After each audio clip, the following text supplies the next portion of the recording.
What's up, positive bitches? How are we doing today? If you are hearing this episode, you are meant to be here, so keep listening.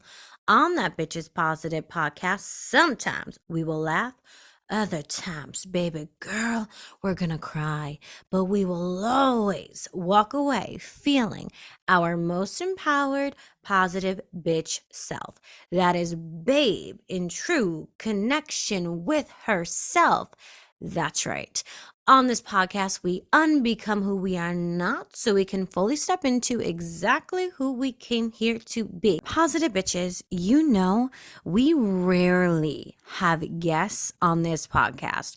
So when I bring not one, but two guests on in one episode, something mystical is upon us. Today's episode, we are diving deep into angels, into the Divine Mother, our divine feminine energy, and esoteric concepts of extraterrestrial beings. I'm not kidding you. This episode, girl, you're going to want to sit down. You're going to want to get some tea because we are about to spill the esoteric tea, and it is hot. Okay? Today we are having on Ryan Bledsoe and his BFF, Nick, and they have been experiencing mystical beings for a very long time, since they were children. They are part of the same podcasting network that I'm on, and it was such a synchronicity that we have aligned. And when I heard their podcast, it was about the exact type of things we talk about. It is literally our brother podcast. We are the sister and they are the brother. And it's a podcast called Bledsoe Said So. I just knew we needed to collab because positive bitches, you need to hear some of the insights, some of the profound things that they are talking about over there. So I brought them over here as a special little gift. Before I introduce you to Ryan Bledsoe and his BFF Nick, it's really important I give you the lowdown on what has gone down. So in 2007, I'm bringing it back, girl. Okay, we're going back in time. Ryan Bledsoe, his father, Chris Bledsoe, had an experience that would change his whole entire life. Chris Bledsoe, he was a deeply religious man. He had a successful business, living in North Carolina, living it up. And then, well, the financial crisis of 2007, happened. And he started to have this debilitating illness that he was suffering from. One night, he goes fishing along Cape Fear with 3 of his coworkers and his teenage son. He walks away. He cries out to God in a desperate plea, "Hello, someone help me." And suddenly, a UFO appeared. What happened after Chris Bledsoe saw this original UFO at the Cape Fear River, he sort of brought this experience home with him. And not too long after that, his whole entire family started having these mystical experiences with orbs and light beings. And then Chris had this beautiful experience with someone he calls the lady. This story, it sounds like it's about UFOs, but it's really about the divine feminine angels and going back home to what you already know about this universe, about your connection to God, about what you know about love and light. Before I introduce you to our very special guest today, and we get into angels and the divine feminine and coming home to ourself, I have some announcements for you today. If you have not tried Magic Mind, sis, what are you doing? I was trying every pre-workout out there and they were giving me such high highs. And with those high highs also came really low lows. Not only did I feel out of my head and out of my body, but it was also causing me to have some hormonal acne, and that just was not it for me. I tried Magic Mind because I wanted to get a little boost of energy for my workouts, but I didn't want to feel like I was totally out of control when it came to the amount of caffeine I was taking. This little magic in a bottle gives you the perfect amount of energy while still allowing you to flow with your natural cycle. I feel authentically myself, but I still get that little extra boost of a little something something. The magic of Magic Mind really comes down to its ingredients. It has matcha, which contains way less caffeine than coffee and all these other pre-workouts out there. It also has ashwagandha, which reduces stress and anxiety, and lion's mane mushroom, again, reducing anxiety and inflammation. And this is what really helps you neutralize that high, high, high and the low, low, low. If you want to add a little magic to your life and your workouts while you're at it, go to www.magicmind.co/positive and get up to 56% off your subscription for the next 10 days with my code positive20. Your code will forever be valid as 20% off for both one-time purchases and subscriptions, but in the first 10 days, it's up to 56% off if applied to a subscription. Again, that's www.magicmind.co/positive, and the code is positive20 to get up to 56% off your subscriptions for the next 10 days. Don't miss out on this magical opportunity. If you're not yet following me on Instagram at Vibin with Cici, VIBIN with CII, be sure to follow me there for daily tips and tricks on how to step into your most magnetic timeline. Can I get an amen? Amen. Also follow this podcast's Instagram, That Bitch Is Positive. All the links will be in the show notes below. If you've recently gone through a breakup, join the 21-day Breakup Globe Challenge to take back your power, become not the side dish, but the main course of your own life. Learn how to step into your divine feminine energy and do away with all of that faulty programming. If you want to understand the subtle energies when it comes to dating, you can download the Calling Your Power Back workbook. And if you want to heal your divine feminine energy, girl, you can get the Divine Feminine Healing Workbook down below. Without further ado, let's meet our guests for today's episode. Nick, hit it. What's up, everybody? Welcome to the That Bitch Is Positive podcast. We are so happy to have you here with us today. It's my pleasure to introduce myself, Ryan Bledsoe, the lovely co-host of Bledsoe Said So, but most importantly, your lovely host, Cici, that bad bitch herself. Woo, angel energy. Wow, honestly, that was better than any of the ones I've ever done. I'm just going to replay that every time. Really, they're here in spirit, guys. Yeah. Seriously, thank you so much, Nick and Ryan, for coming on. I'm so excited to have you. Thank you. Before we get into it, I have to tell my followers, it's such a synchronicity that we've all aligned. We met through Spreaker, which is pretty much the network that our podcasts are on.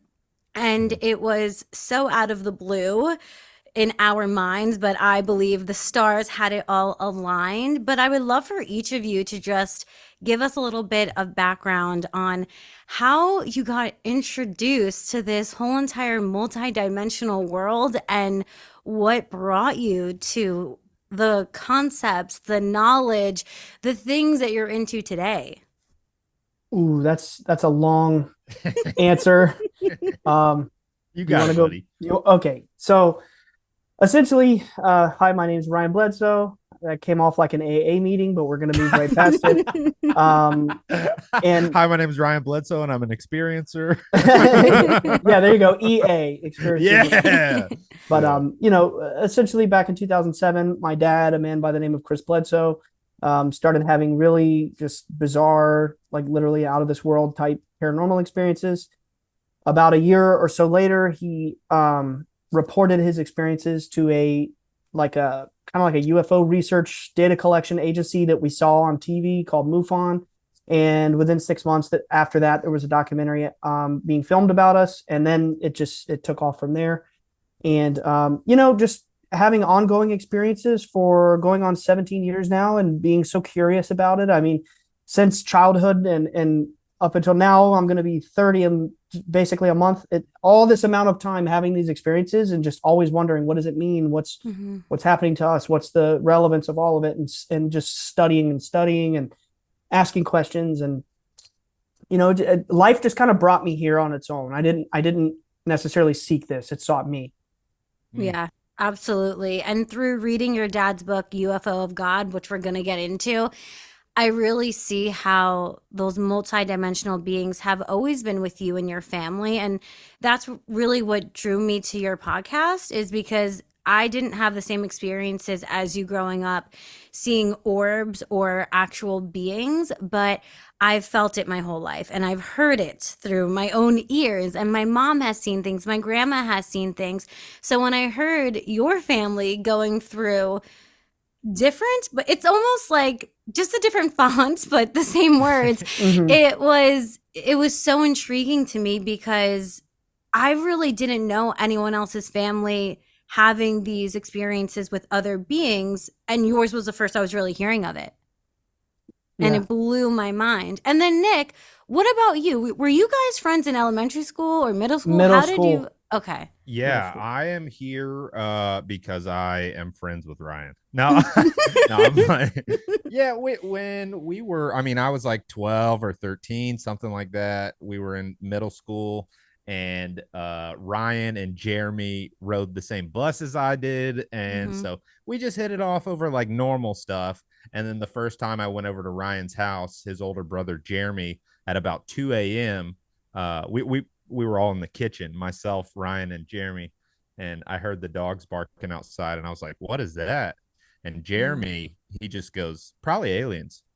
And I was like, "Ha ha ha ha, ha, super funny, cute, whatever." And he was like, "No, for real, like that's probably." Yeah. And then Ryan starts freaking out. He's like, "No, no, no, no, no! Don't tell him! Don't tell him. I just made this friend. Like, I just made a friend, and you're gonna tell him immediately." And I'm sitting there like, yeah, I was panicking too, because I'm like, what's happening right now? What have I found myself a part of? But so they gave me the whole spiel till probably 6 a.m. that night, and ever since then, I've been super intrigued by it.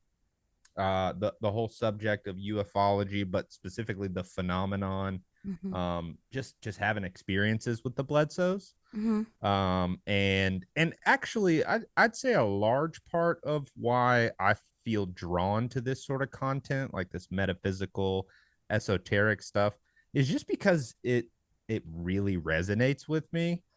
I grew up with like your typical like Bible Belt Southern like kind of religious oppression thing, and it kind of did a little number on me. But when I was when I was lucky enough to find these ancient mystery schools and all of this new age metaphysics stuff, I felt my spirit resonating with it. And it was almost like I knew, like, oh, this is the real thing.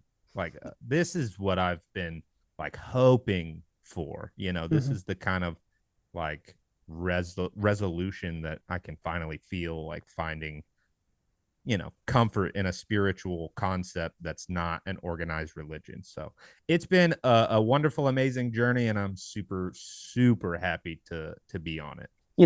Just to finish off that, Nick, I've had a lot of, Nick and I have a pretty sizable friend group. We've just know a lot of people in our little country town and have hung out with a lot of friends.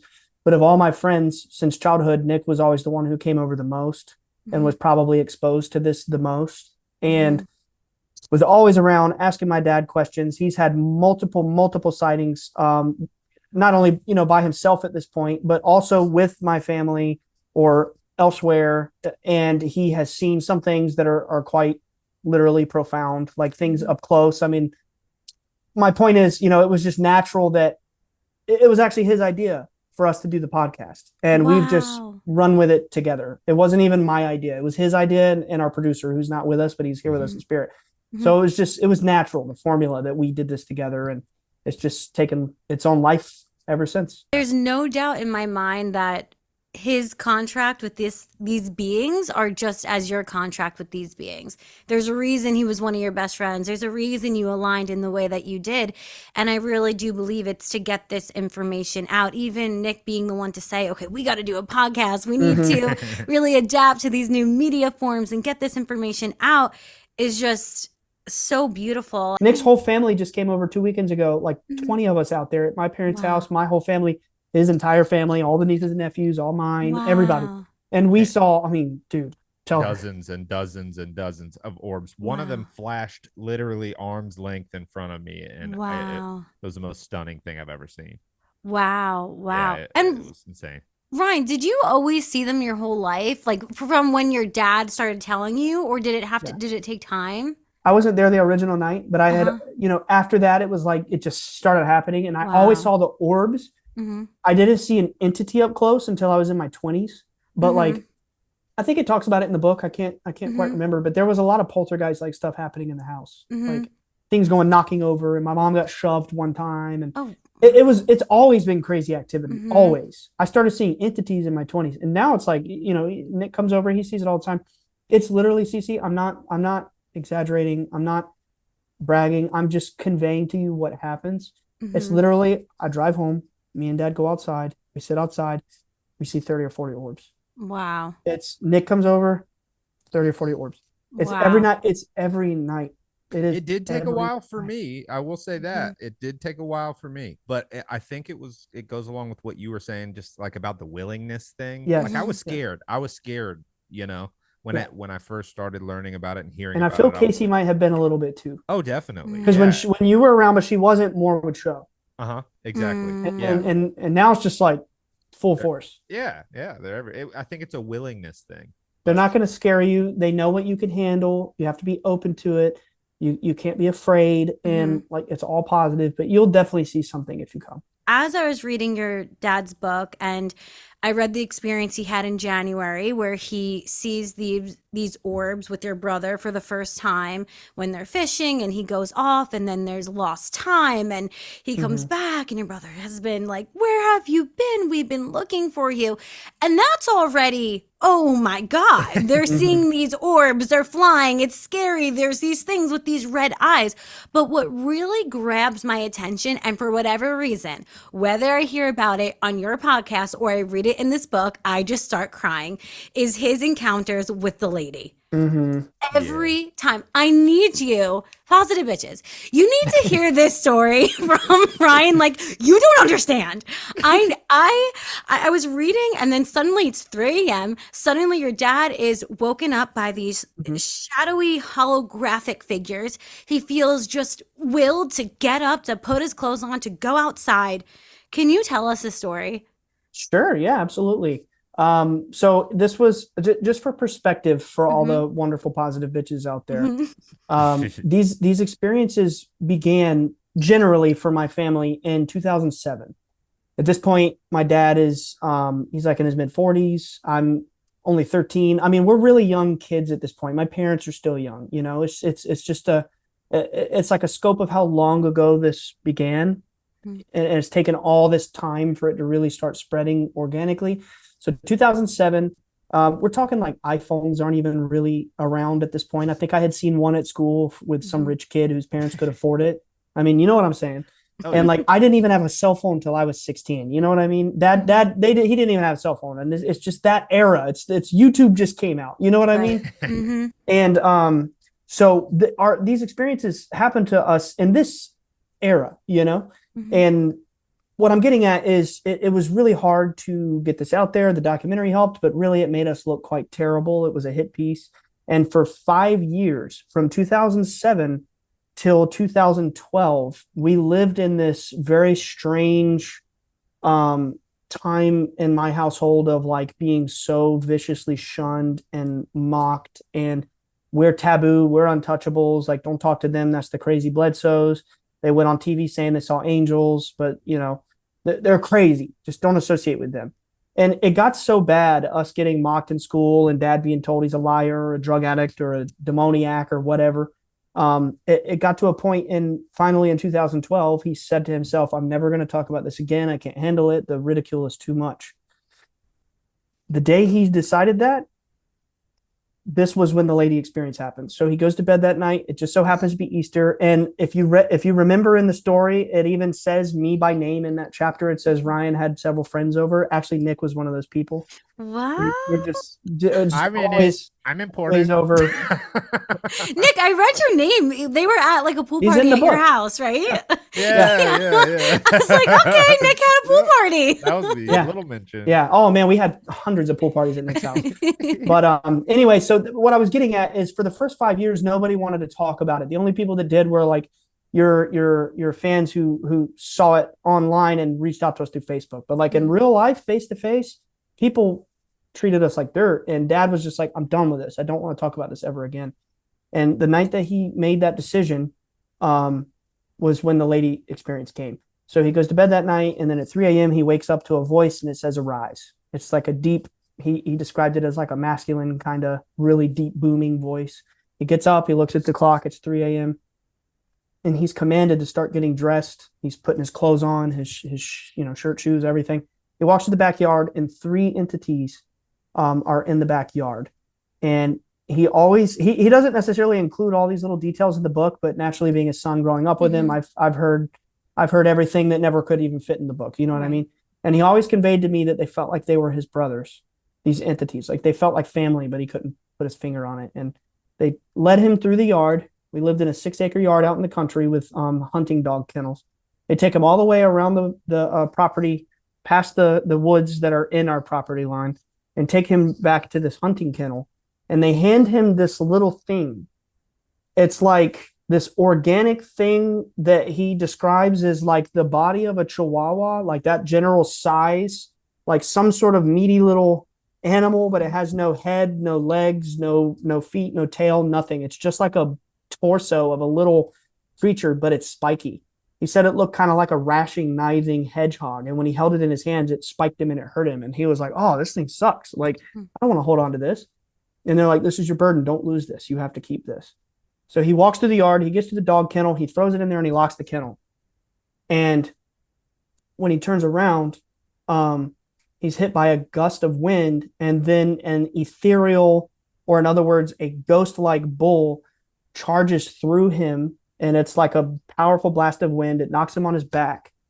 And when he turns over to get up on his hands and knees, by the time he's on his knees looking straight, this, for anybody who's watching on video, this depiction, which was actually illustrated by Nick's wonderful wife, very good friend of mine, Casey. She's our podcast artist, but this depiction right here is the lady in white. She had blonde hair, blue eyes, a gown that went from her neck all the way down to her ankles. And she looked at him, and she was actually floating off the ground, and she was glowing, and she was kind of ethereal. And she said, you know why I'm here? And he knew what she meant. And it's a very long description of the things that she said, but I'll summarize the important bullet points. And for those who've read the book or haven't read it yet, it's in chapter 14 and then again in chapter 16, I believe. But she basically said, you know why I'm here? This story is your burden. You can't give up on it. This is your job. You came here to do this. You have to spread your story. You have to spread the story of the lights so that the darkness can't win. And she basically said there is a very powerful group at the top of humanity that are orchestrating the catastrophes and all the chaos and negativity around the world on a global scale to make it appear or to force end time type prophecies to try to manifest a cataclysm. They don't want the people to awaken, and that there would be a great deception, and that there would be this propagation of all this alien nonsense. It's all these physical aliens, and that they would intentionally be trying to conceal the existence of God and spirit and things like that. And she basically said that there's going to be a star alignment that's going to cause a shift in our consciousness, and we're going to basically be the generation that lives to see the change into the age of Aquarius.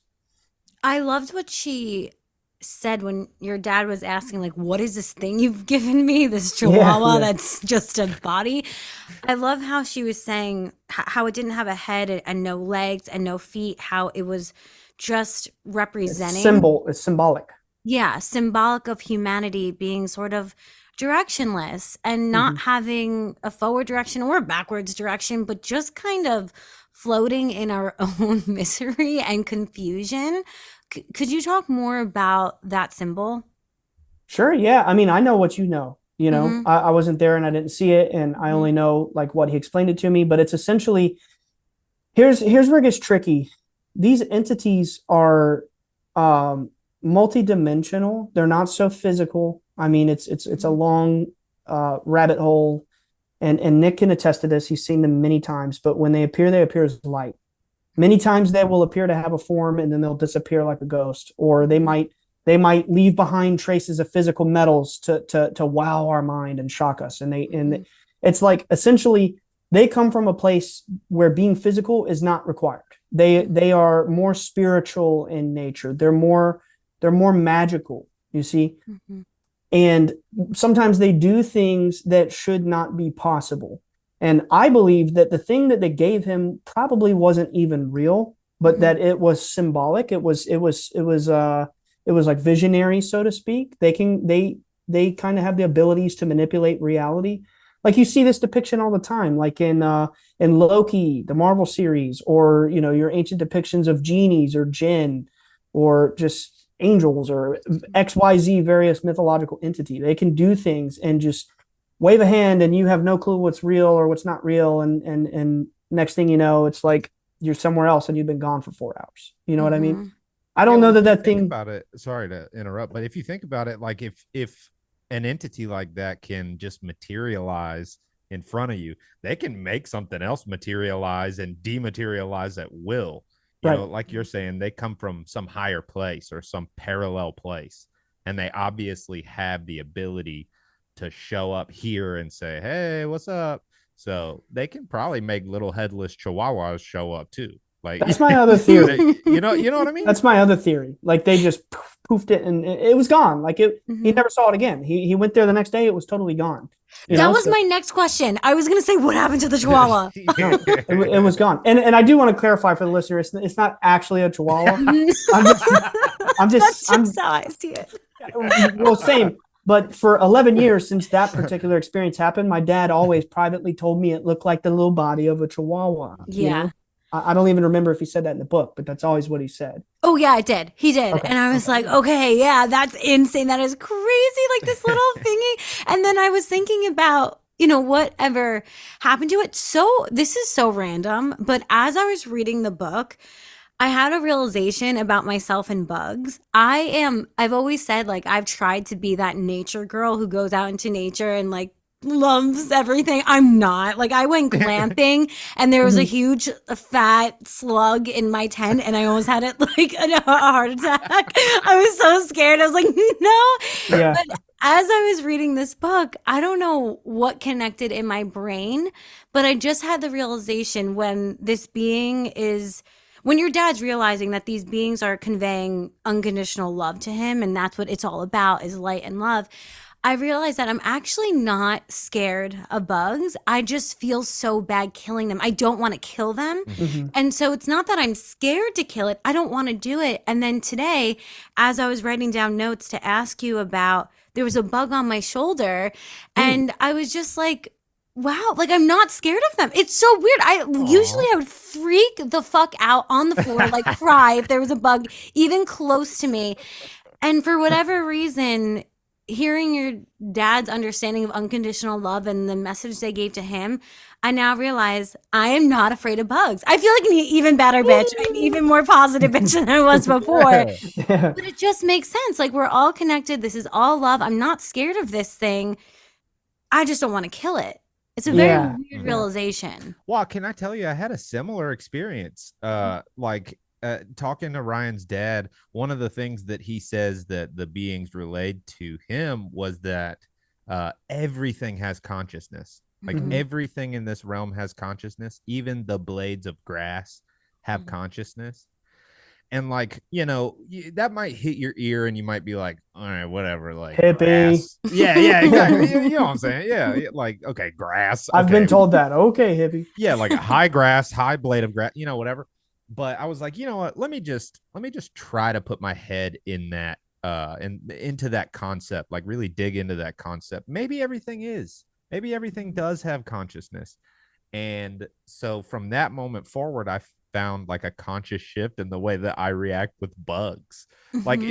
it's so funny, but like I'll be like weed eating. I told you I landscape for my work. So I'll be like weed eating and I'll see an anthill and I'll be like, I'm so sorry. I didn't mean to bother you. Like I'll go around them and stuff. Like, I love that concept because it's not like it's hurting anything to think that way.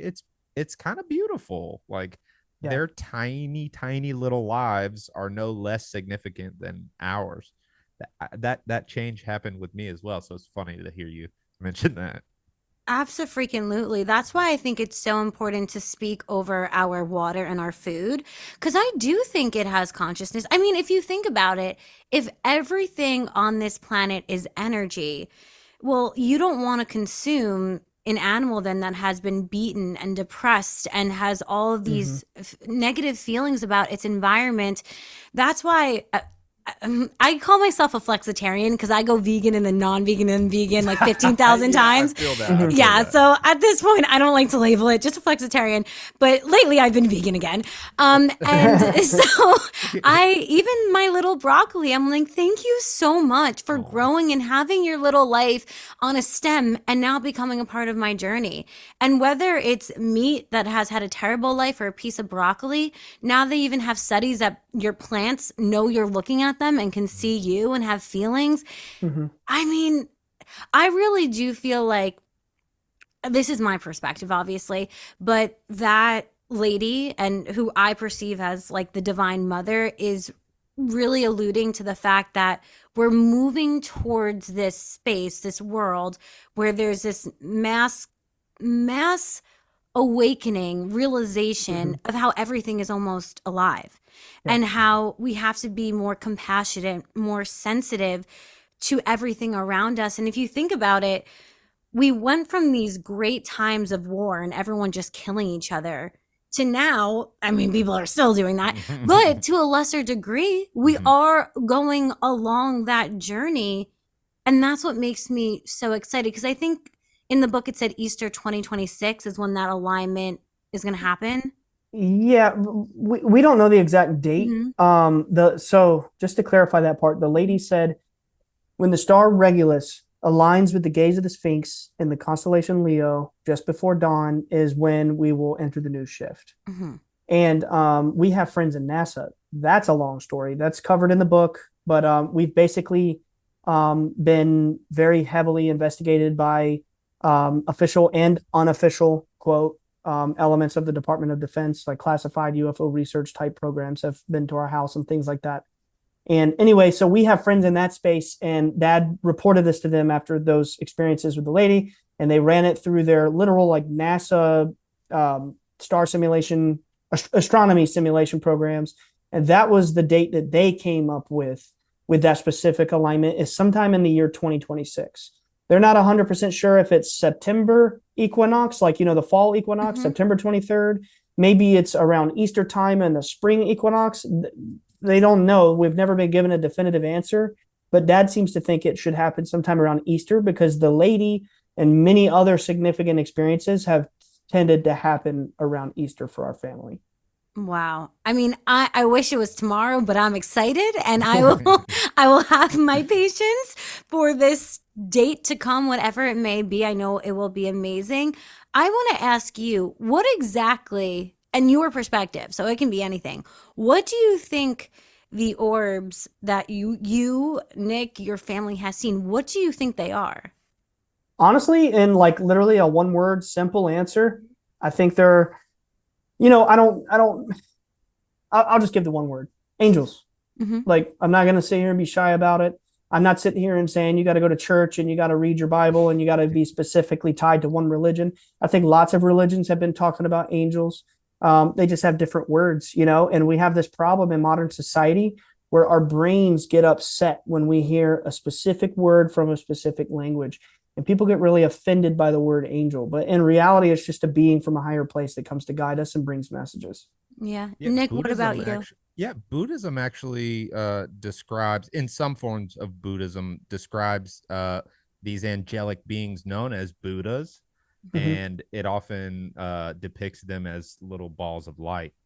Um, so the way that I tend to like think about it is with like in the lens of reincarnation, right? So the goal is in terms of reincarnation is you reincarnate through all these lives, and you're trying to purify the soul. You're trying to release all the darkness, the weight. You're trying to learn whatever lessons your soul was meant to learn throughout as many lifetimes as it takes, thousands, tens of thousands, however many.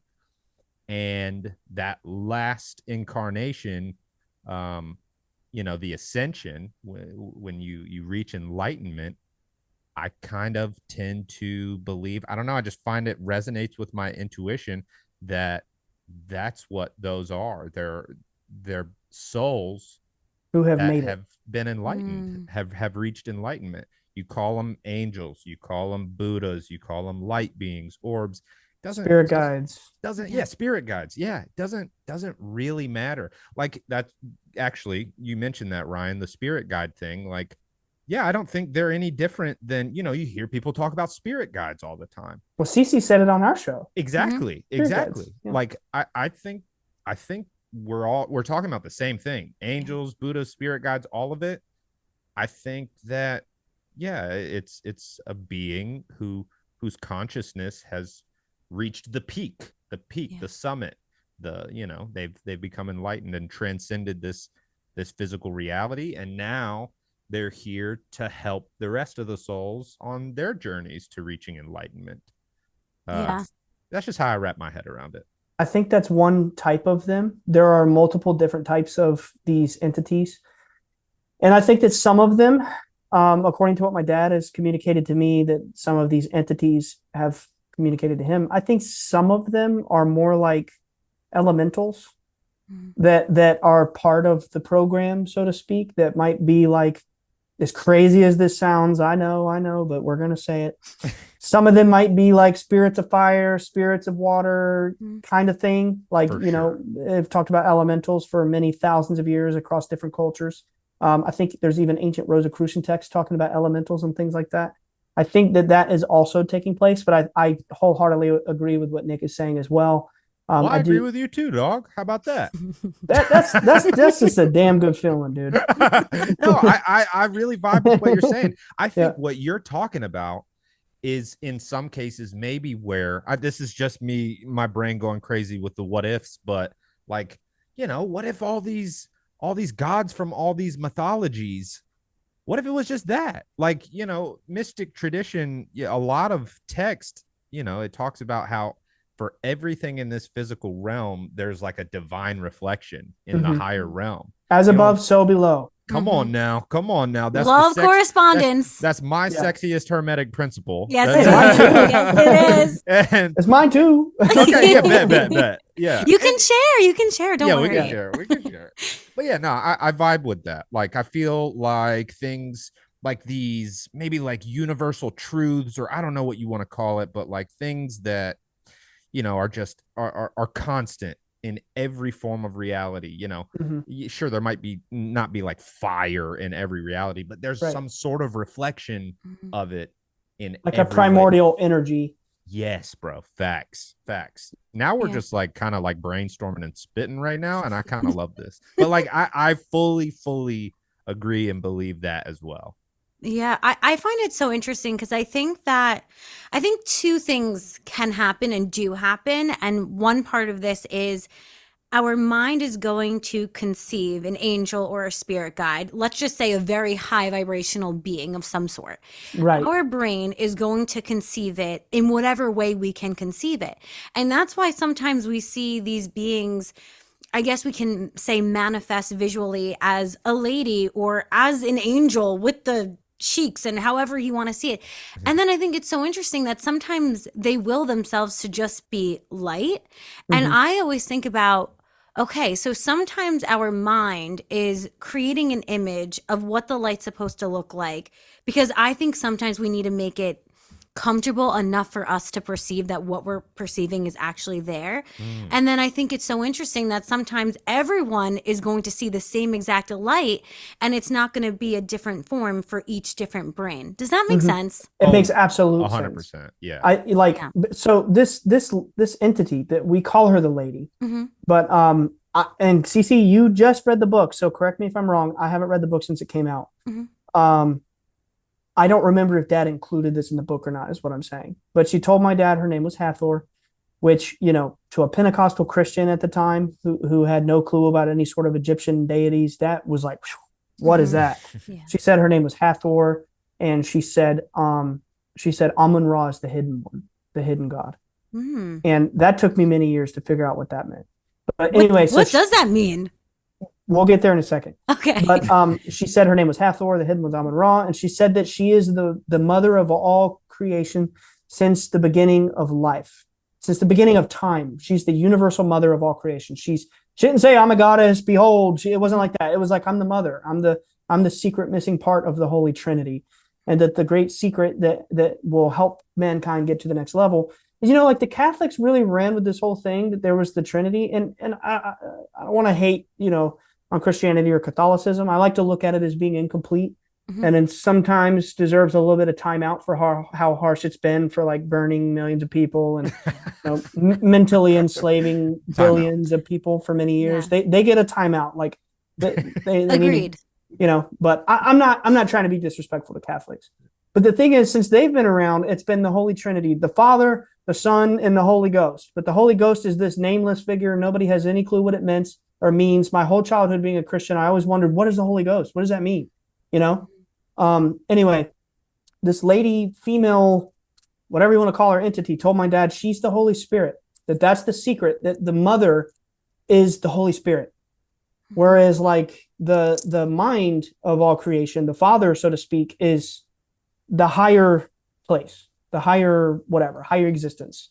But the mother comes in and comforts us, mankind, comes in awaken us when it's time to reach that next level. And throughout history, there's been so many sightings of this figure. This is what I wanted to say this whole thing for, was to add to your point.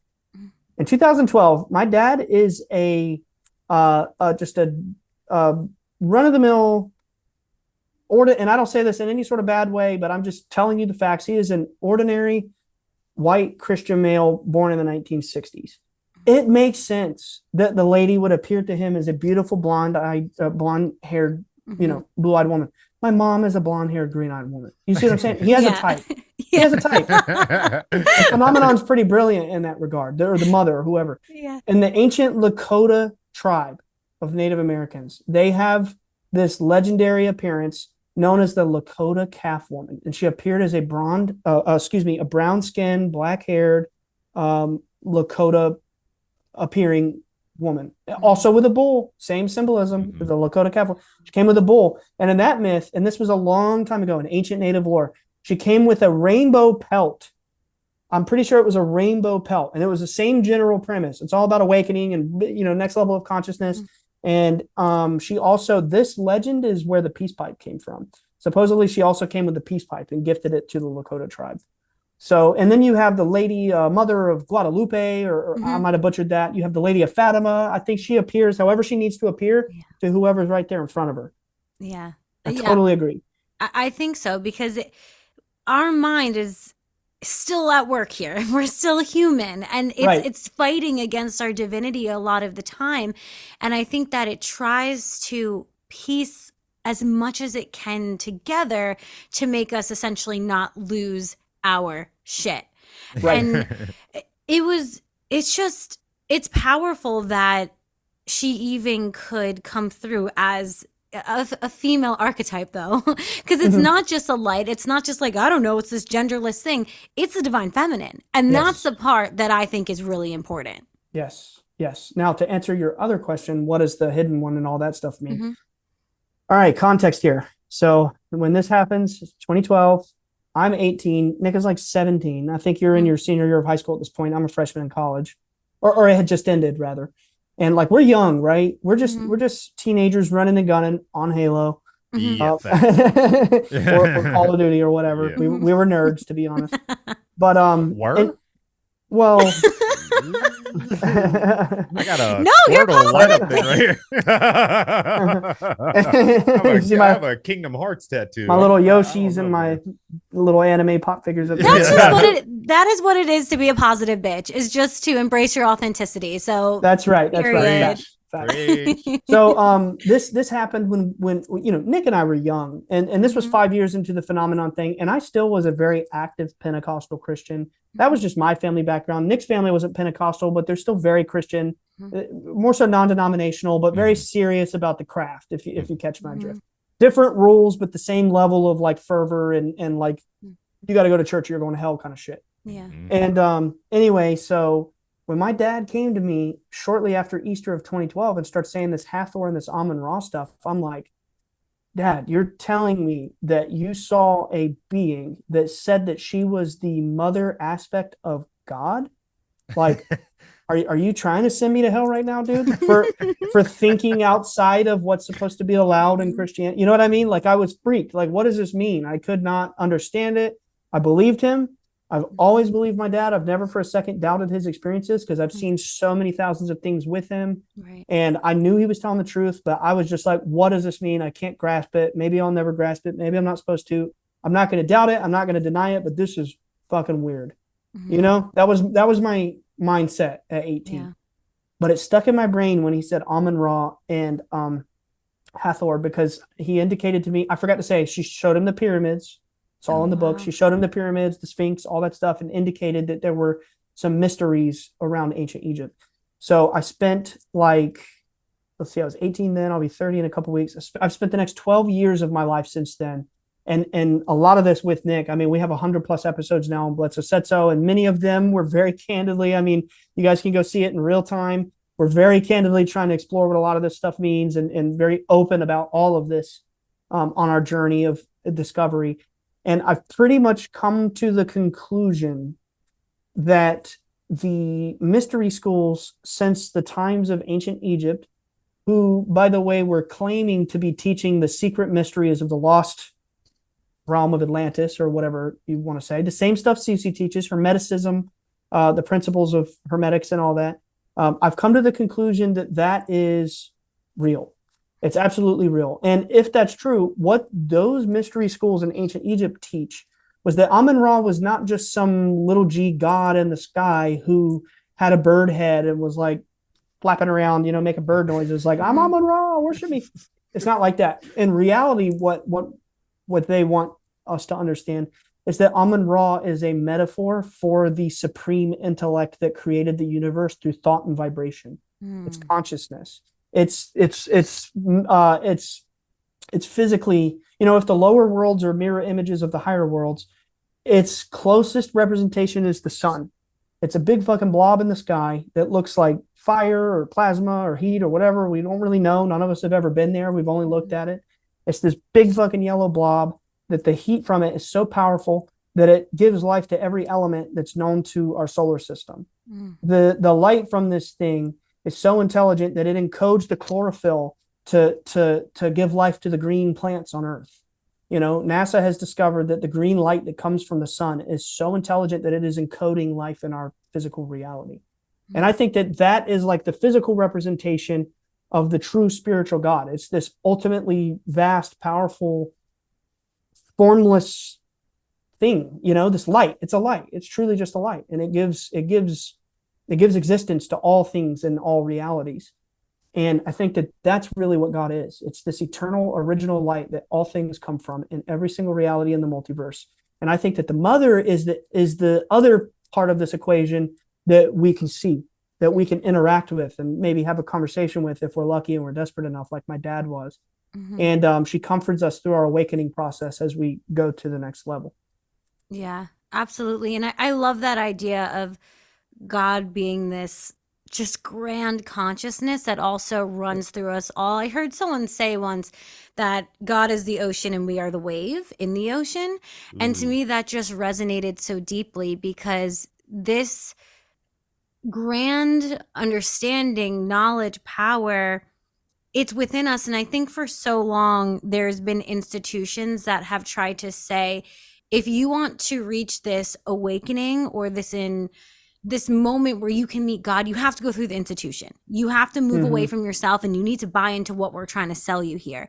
But what I love that your podcast really represents, and I believe mine does too, and even this book, UFO of God, is that you can find these answers by going into yourself, whether it's your own suffering and you're like, oh my God, I can't do this anymore, or whether it's your own search for answers or search for God or search for the Divine Mother. I feel like whether it's the Divine Mother or this sort of awakening, they've tried to say that we can't reach it on our own. And I'm a big believer that ascension is not going upwards, but going inwards. And I feel like that's a message we're both trying to spread. I Yeah, feel like absolutely. you can only reach it on your own. You know, if you think like you just spelled it out perfectly, like the vast eternal consciousness that flows through us and flows through everything, like that's God, right? So we all have little pieces of God inside of us. So, you know, if we're following that metaphor. So rather than looking externally in institutions or books or whatever it may be, I think you hit it right on the head. Like the only way for sure is to go inside, because it's in us already. It's there. We think it's everywhere outside because that's what our eyeballs see. But like, come on now, search your feelings. You know it to be true. Come I was on going to now, make a Star Wars reference. Let's go. Come on, Star Wars spitting the truth since 1977. You know what I'm saying?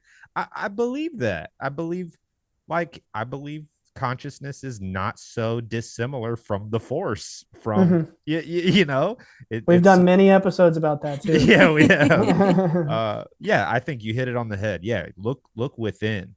Yeah, from within is where we begin to grow.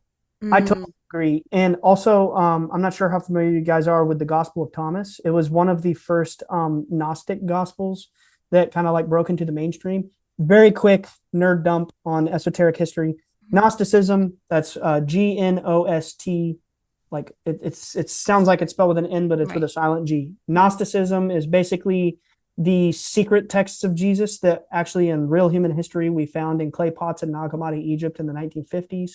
And they tell a different story about Jesus and the disciples. It's way more badass. It's all about like reincarnation and higher levels of consciousness. And this is a nightmare realm. That the great secret that they claim is that like we're actually in hell now. But that's the good news, because, you know, that takes the pressure off. Like, shit, bro, like I don't have to spend the rest of my life thinking I'm going to go to hell. Now I can focus on going to the next place, you know, the positive place. But so one of the very famous books from the Nag Hammadi Gnostic text was called the Gospel of Thomas. And one of the profound quotes that's commonly, regularly quoted, even like back when I was in college studying religion as my like academic minor, I had to take entire courses on Gnosticism and things like that. And the main thing that they say, the main discovery from the Gospel of Thomas is the kingdom of heaven is within you, right? It's a quote that you've probably heard your whole life and had no clue where it came from. It's the Gospel of Thomas. And then in the Bible, it says, we are the temple. We have to honor and protect the temple. We are the temple of God, not the people selling, you know, donuts and coffee on Sunday and come pay your tithes 10% and all that shit. And my point is, I think that's the secret meaning, is that we are the divine house of God, us, our being. And like that it is within us. God is within us. And we don't have to go seek some external source, right? Because it's always within us, every single one of us. Absolutely. It reminds me of the Lost Gospel of Mary Magdalene. I don't know if you've ever looked into that, but essentially they tried burning the Lost Gospel like 7 different times. They tried getting rid of it because they were just so hell-bent on taking the divine feminine out of the church. They did not want any women as priestesses or anything like that. And she was supposedly one of the closest people to Jesus, maybe a girlfriend, maybe a wife. We don't know. Maybe a wife. Yeah. We don't know. We have no idea. Definitely not what they tried to make her out as, this prostitute whore. That's not which is not in the Bible, by the way. Right. It's just insane. And they try telling you that all the time. And I remember telling my mom, she was like, what? And I was like, yeah, like apparently I think it was like Constantine or something, Mhm. one of those people who were just like, we're taking out reincarnation, forget this bitch. Justinian, Emperor Justinian. Okay, Yeah. thank you. And them just completely changing it over. It's like our history has been in the wrong hands for a long time. And Mhm. the way to find the truth isn't to go through certain textbooks. Of course, there's information everywhere. But if you really want to solidify that your knowledge is true and it's the real thing, you got to go inward. You got to start praying about it. You got to start thinking not with your head, but with your heart and feeling into all of these ideas. I feel that when I hear something, I don't rely on my mind anymore to be like yes or no. I rely on how it feels in my body. If I hear something and my body's like, no, no, no, no, and I have this weird feeling in my body that's almost unexplainable, but I know it when I feel it. Oh yeah. It's like, that's what I rely on. I can't rely on these people telling me things anymore, because what are they even talking about? You Right. got to rely on your own feeling.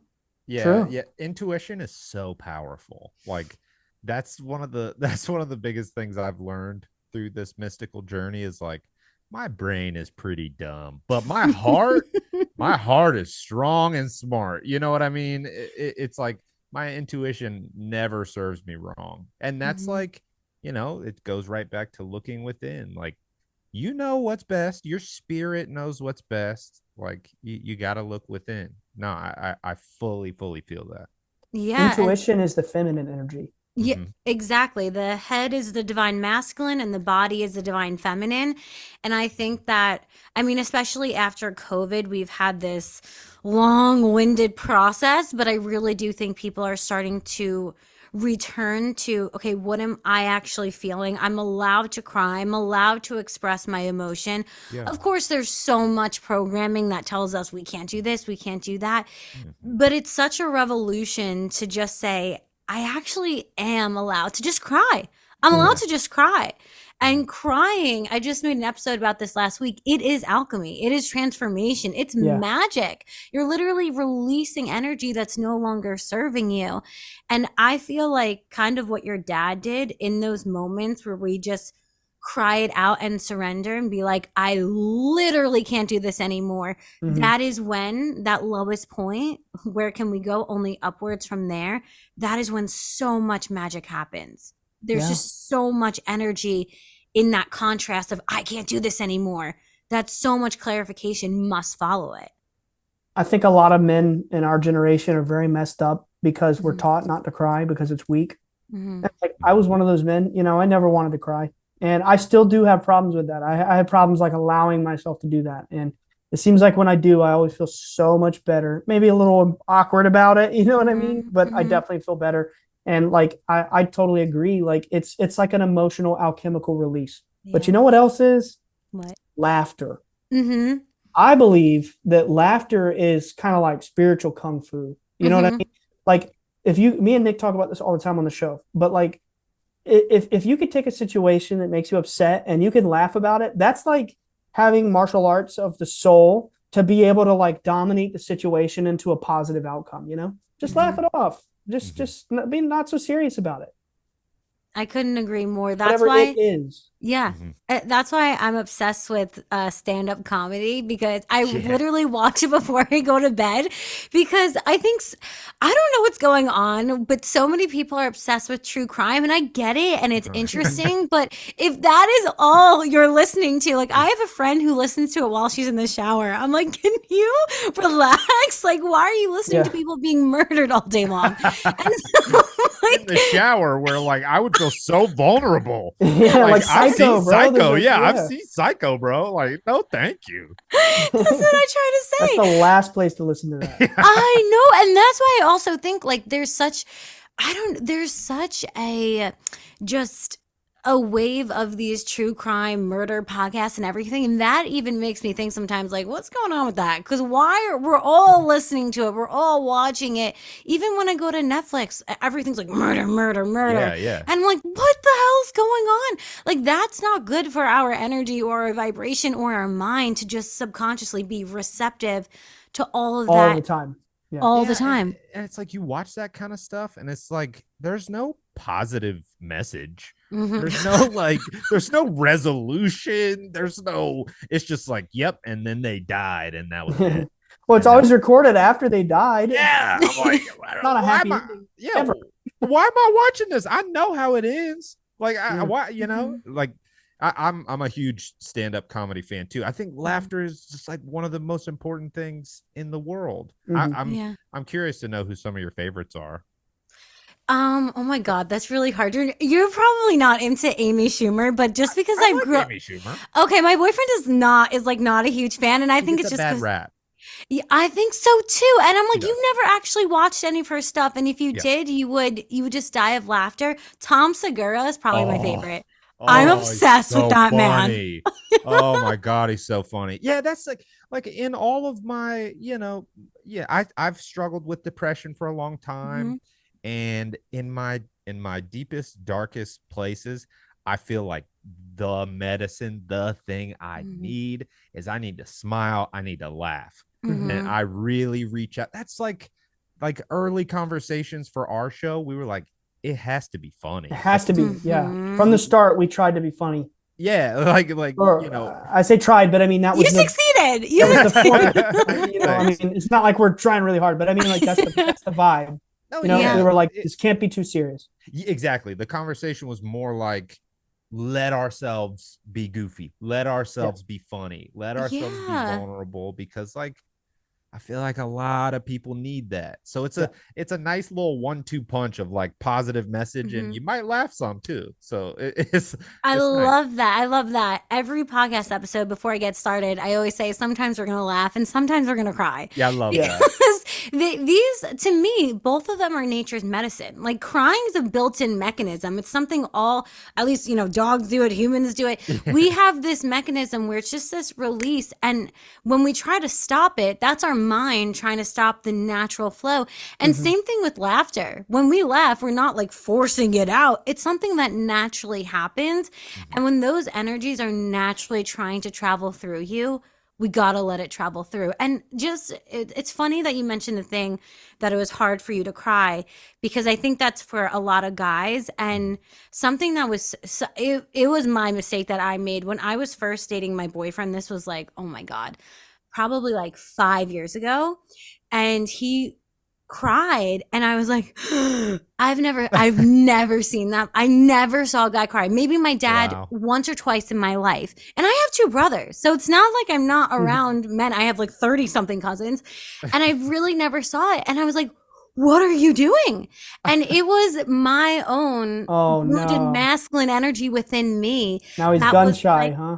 yeah, I was so like, what is this? What are you doing? And then, of course, I apologize for it because I realized I was unwilling to look at my own pain, and I was so unwilling to let myself cry that seeing it in someone else triggered me so bad. Like it Mhm. was my darkness being reflected and me not being able to handle it, nothing to do with him.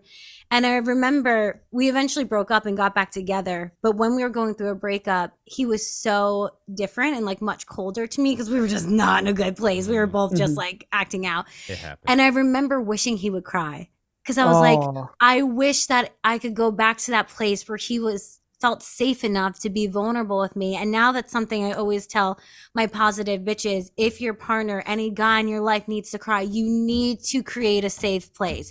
You cannot let your own wounded energies get in the way of something that's beautiful. And we need to do our job as well to create that safe space for men to be able to get into touch with their feelings. So Yeah. us positive bitches are on it. We're on it. Yeah. Us positive bitches, as in the three of us and all your listeners, because like I feel like I'm a positive bitch now too. Oh, You definitely. are. Oh, I don't even know if the positive bitches, out there, not on the microphone with us right now, Right. actually know. Like we've the three of us have made a discovery, and for those who aren't aware, our Bledsoe Said So episode with Cece just came out yesterday, Wednesday. Please go check it out. Yes. We made a very fantastic discovery. It's actually that we are a brother and sister show. Yes. Yes. I love that so much. That makes me, I dance when I hear it because it just feels so right. I'm like, yes. Yeah. No, it's So- true. It feels right. It's like the same vibe, the same message. It's just like, Different flavor. The audience is a little different, but like ultimately it's the same message and it's all beautiful. And yeah, we try to, I mean, we did a whole episode about the divine masculine. We talked a Mhm. lot of, I mean, we had like a really honest exploration of what like masculinity is and what the divine masculine is, and Mhm. how it's really important for men to be emotionally available for themselves, Yeah. but also for those in their lives around them. But I mean, yeah, the thing you're saying about crying is so real. Like, imagine the last time you had a really good cry. Like, when you hold that in, it hurts so much more. I Mhm. think that's how trauma gets stored. Mhm. Is Oh, when really? Mhm. you What do you mean? when you Elaborate on that. well, I mean, just speaking from my own experience, when I was a kid, I always tried. I never wanted to cry. I mean, sure, like it's different if you have an extreme physical shock to the body, like you snap your arm in half. That's different. I'm Mhm. talking about emotional distress, like through all this phenomenon stuff and all that. I never cried once, and it was like extreme crisis level stuff going on in the house. And I feel like, just in my experience, when you prevent yourself from crying when you actually need to, I think that like actually stores emotional trauma into you because it never was able to release. Mm. I couldn't agree more. If you think about water, for example, it can be in a gaseous state, a liquid Mm-hmm. state, or a solid state. And I always see emotions. First, it starts out as some sort of thought of I'm not good enough or I'm not allowed to cry. So that's the gaseous state. Then maybe we start feeling it more deeply and we start manifesting experiences where it reaffirms that emotion. Oh, this person rejected me. Okay, I'm really not good enough. We Mm. have the option to cry, but I think if we push it down, the liquid then becomes a solid. We start to either Mm. have this. I was having like acne breakouts. We put on the weight gain. We solidify what was once a thought into this more emotion, into circumstances, now into secondary issues of illness, weight gain, acne, whatever it may be. And to me, it's so clearly to me a gaseous state, a liquid state, and then a solid state. And Yeah. then it's easier when it's a gaseous or a liquid state to get it out of your auric field. But the Mm. longer we like are pushing it down, it becomes one of those secondary So issues. teach me, how do you do Damn. it? Okay. Damn, that's So profound. the different tools on different days, because I am someone who is really all about honoring whatever phase or cycle you're in. There are some days where I'll have a negative thought that I know can translate into an emotion. And negative thoughts to me are negative entities. So I will simply, Mhm. I'm not going to fight the negative entity. I'm not going I to try to, love that. I it's love that. real. It's It's really true. It's real. actually true. Mhm. Yeah, yeah. And when that happens and I feel that negative entity trying to poke into my bubble, I don't try to spiral and I don't try to fight it. I simply say, I release you to the light. With love, I release you to the light. And if it keeps coming back to me that day, I keep speaking to it because I'm not going to run from shit. I'm not running so something else can chase me. I will face you. I will dance with you. I will do whatever I need to do with you, but I'm not Work running. with you. Yeah, work with you. I will love you, but I'm not running from you. That's And good. so I will literally talk to it and say, I lovingly release you to the light. And that will work on some days. Other days, if I'm just having an emotional day, I will literally have these like self-soothing sessions where I'll set a timer for like 25 minutes. I'll just let myself cry. I'll Oh. journal it out. I will twerk it out. I will sing it out. I will get it out, whatever way it wants to come out. Because all of these different tools, they're just ways of releasing through our vessel. So Mhm. dancing is one, writing is one, singing is one, even just humming. Also, that's using your vagus nerve, which will calm down your whole entire nervous system. But any one of these things, crying, screaming into a pillow, punching a pillow, doesn't matter. Moving either your voice out, the tears out, or your physical body releases the energy. Because emotion, it's just the energy in motion. So, however you want to get that energy out, it's up to you, but you have the option. Does that make Mhm. sense? Yeah, it does. It actually does. That's badass. That's like, I feel like that's such true honest strength, Mm-hmm. because like we were talking about earlier, like you may not have ever learned those tools Mm-hmm. had you not begun to look inward. Mm-hmm. Because like I feel so many people, I have friends and acquaintances who don't even get to that first step of Hmm. being aware of the Mhm. thoughts and like, is this me? Is this something else? Like, so many people just let those thoughts come in. And I mean, some people even like, get down on themselves for having those thoughts. Mhm. And it's like, that wasn't you. That's just a thought. It's Yeah. like, but you have to go within yourself to even get to that first step of being able to address this. So that's badass. That's like real strength that you face that on a daily basis. That is hard. Dude, That is not I easy don't shit. Like, I don't know if you've ever watched nerd shit, but you're like Katara from Avatar: The Last Airbender. facts. That's I'm gonna have facts. to look into that. What? You ain't seen that? Oh man. You definitely should. You should watch Avatar: The Last Airbender. And the reason I say that is because it's profoundly spiritual. Mhm. And yes, it's a cartoon, but like it doesn't even matter. It's a wonderful show. And Katara is this character. It's basically like it's Chinese inspired, but it's Mhm. American cartoon. And it's like they bend different elements. Like, and then there's Wow. the Avatar, which I'm sure you know what that is. In Mhm. Eastern cultures, like Buddhism or Mhm. Hinduism or whatever, Mhm. Jainism, Sikhism, they have an avatar that comes in and is like part of the divine realm that is incarnated into humankind. Mhm. Long story short, one of the main characters bends water. She actually manipulates water. But as the show goes on and she masters the craft, you find out it's about like bending her emotional state and being fluid like water. And Mhm. everything you were describing to me just reminded me of that. That character's badass, so that's a high honor. Take it in stride. Thank Oh you. yeah. Oh yeah. Thank you. She's also the wife of the Avatar. So anyway, Mhm. Wow, um, I'm doing great for myself. I love so it. I'd like to be your boyfriend at this rate. But Yeah, there you go. anyway, so the other thing I wanted to tell was a story to both of y'all. Mhm. Was yesterday my dad was telling me this. I don't remember the researcher guy's name. I haven't Mhm. met him for myself, but I remember the story. So my dad got involved with the Rhine Institute. Are you guys familiar with the Rhine Institute? I've No, heard of that before. no. It is like a parapsychological research Mm. institute based out Mhm. of like the Duke Chapel Hill area in North Carolina. It was a somewhat famous parapsychologist, I think in the 1950s, named J.B. Rhine, like Okay. rhinestone, Mhm. Rhine. Yes.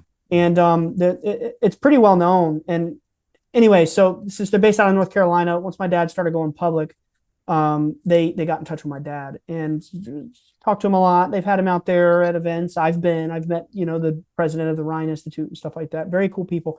Nick and I are about to have a guest on our podcast in a couple of weeks who comes Mhm. from the Rhine Institute, and it's a really cool group of people and what they're trying to do. And one of the times that my dad was over there was this guy who was like a hypnotist. And he was telling my dad this crazy story where he had this guy who was struggling with drug addiction. And he came to get hypnosis to see like if it was something he could shake. And I guess this guy's like proficient in reading people's auric fields. I don't fully know, Mhm. but when he put this guy under hypnosis, he started speaking in a strange altered voice. And he basically was like saying he's this guy from New York named John. Mhm. And moral of the story, through a series of hypnosis, they discovered that there was a spirit of a dead drug addict out of New York City who had become latched onto his aura and Mm. was whispering to his psyche to keep using drugs. And I believe that Wow. whenever we have these negative, you know, really negative thoughts, it's maybe spirits of people who succumb to these illnesses or vices, or it's some sort of demonic spirit. Not to scare anybody, they Mhm. truly have no power over you unless you Mhm. allow them to. But they were able to help him by Wow. cleaning his aura through hypnosis, and next thing you know, he's fine. But Wow. I agree with what you were saying earlier Yeah. that negative thoughts are negative entities. Absolutely, because we have to remember we're not just these broadcasters of energy, we're receivers. And to your point, Nick, how some people feel bad about the thoughts that they're having, you don't even want to go down that route because you might not be the thinker of the thought, rather you're just Exactly. the receiver. Mhm. So don't even hate on yourself for having a certain thought. Instead of becoming this furious person about the thought, become curious. Send it to the light. Try a tool. Move your body, move your emotions. There are different ways to get out of your own head, but you have to think outside of the box sometimes. You got to go Oh out on yeah. a limb. Don't hate, Hashtag appreciate. tagline: curious, not furious. Yes, Hey. curious, not furious. Hashtag curious, not furious. hashtag hate, don't hate, appreciate. Yeah, Come on now.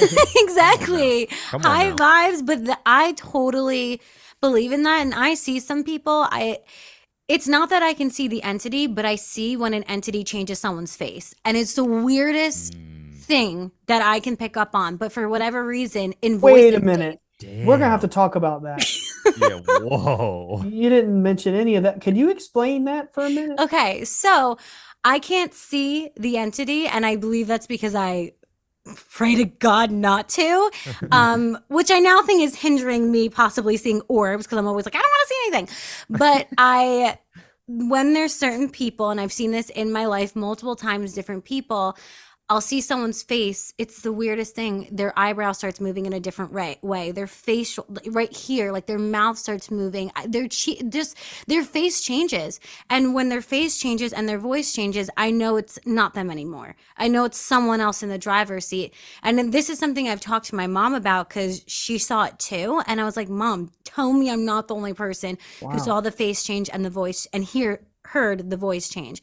And so this is not something I even think. I know that other entities, other energies get stuck in our auric field, and they don't have complete power over us as long as we take that power back and say, no, Mhm. no, no, no, no, no, you're not going to do this. Yeah. But they do have an effect on how we think, how we breathe, how we act, how we eat, how we behave, how we are.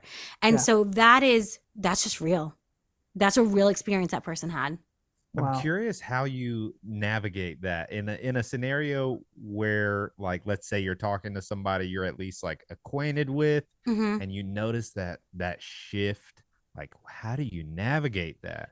I used to try to not like fight it, but I used to try to kind of get it back to a better vibration. I used to try to kind of, okay, let's go this direction, let's go this direction. It's Mm, so tough to do that when it's so wanting to go down. It almost tries to fight with you. It Mhm. is spiritual warfare in a lot of different ways. Not that it's like a demon, it's just a lower vibrational energy. That's just what it Yeah. is. sure. And so I used to try to fight it, and now I disconnect from it because there was nothing that I was saying or doing that was getting it into a more positive place.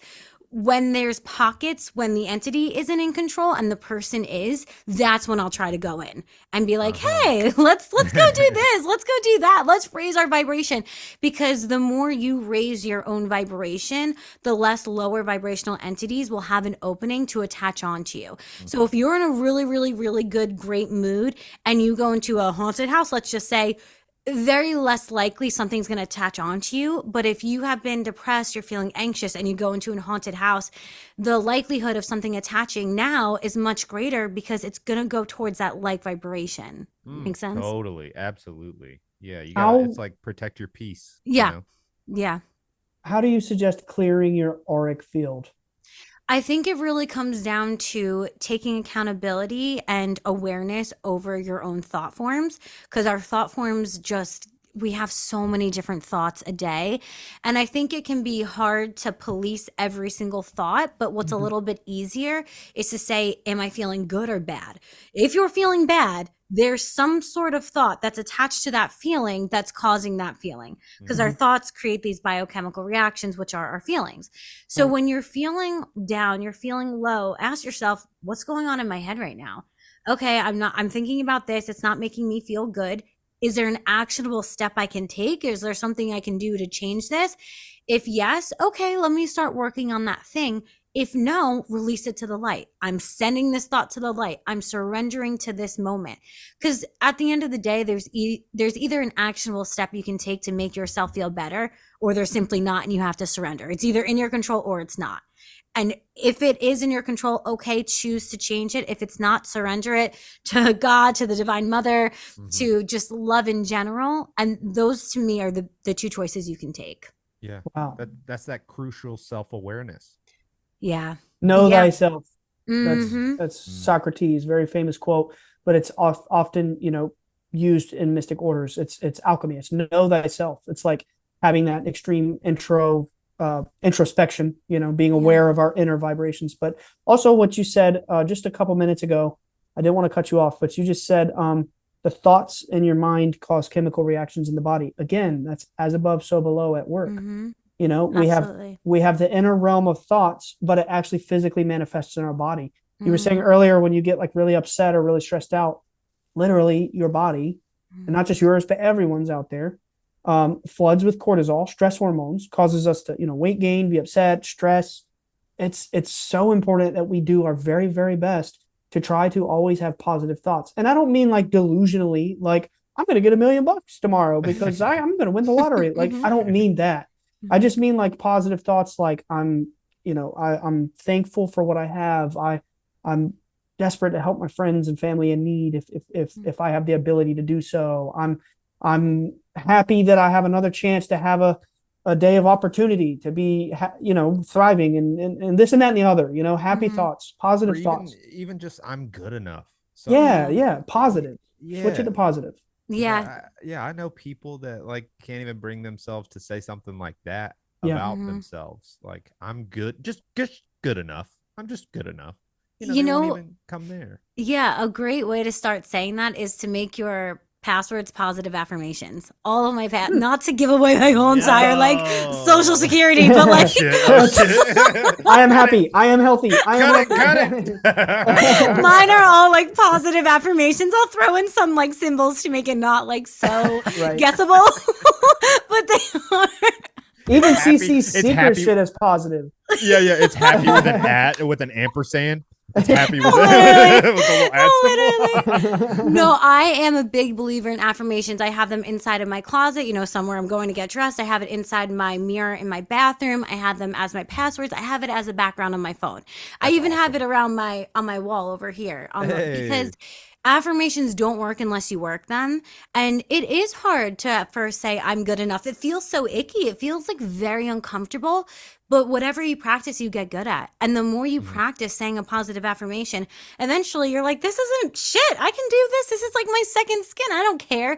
But it really does take practice of saying positive things. It's hard to see, but we actually have Bledsoe Said So affirmation wallpapers for I free love on our Instagram. that. Oh my Wait, wait, God. wait, wait, wait, wait. I got one too. I don't know Oh, if you can they're see it. beautiful. I love the color My gradient my as well. wife did them. My Yeah, wife did Wow. she She's did the really art. she's the talented. best. She is incredible. Completely incredible. Oh my Yeah. goodness. Wow. I'm going to So have to hit her up. I'm going to be like, Yeah, hit her hello. up, girl. yeah, She no, working. She absolutely. working.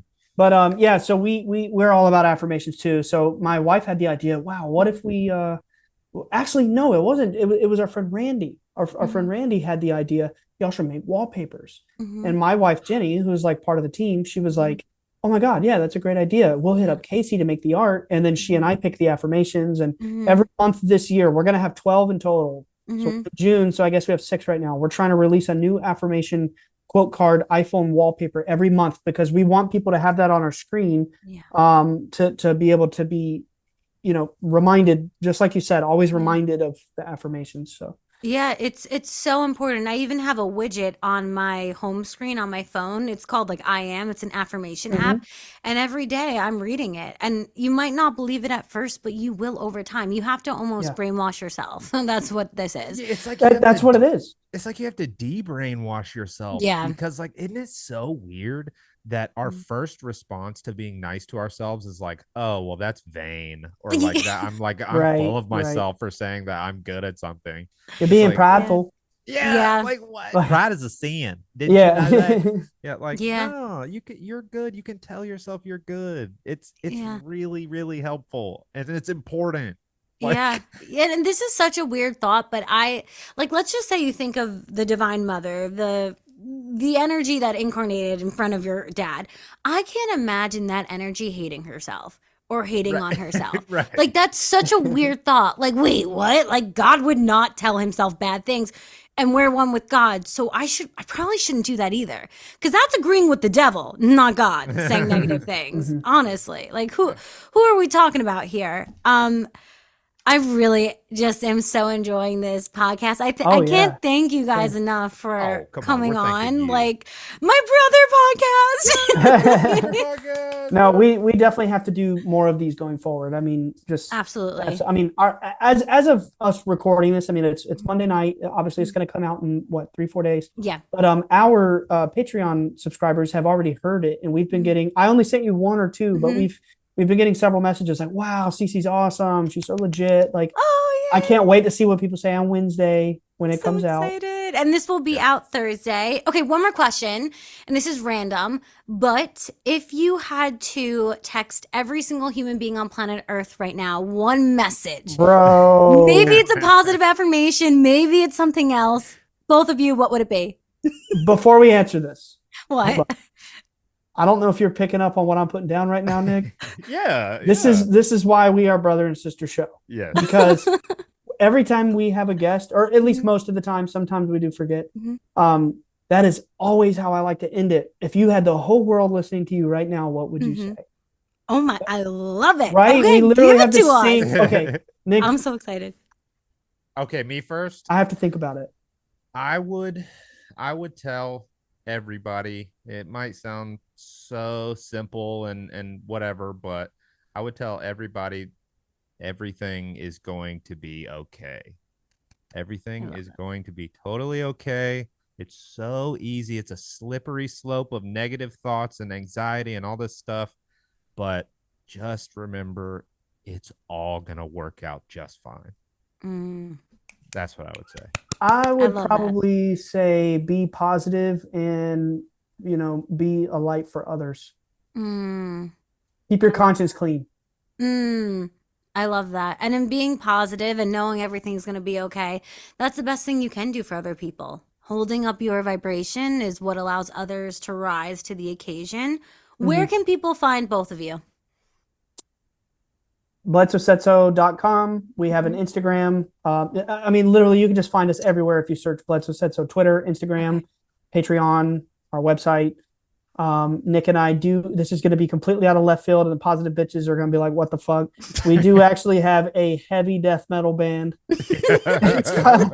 It's called Twice Born. We do have a song about the mother, and actually Nick's wife and Nick sing a duet kind of on there a little bit. But oh my God, I had to I really wanted her on it either way, but it was so perfect because that song is about like the divine feminine. I was like, I have to have you on that one. But yeah, Bledsoe Said So. If you punch that into the old Google, you'll find us.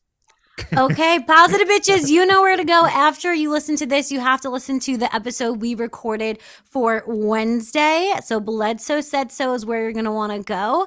And we will see you in the next one. I blow kisses, so you're going to have to blow a kiss to them. Okay. I'm happy to. I never got to say, though, our band is called Twice Born. Y'all probably won't like it, but look it up.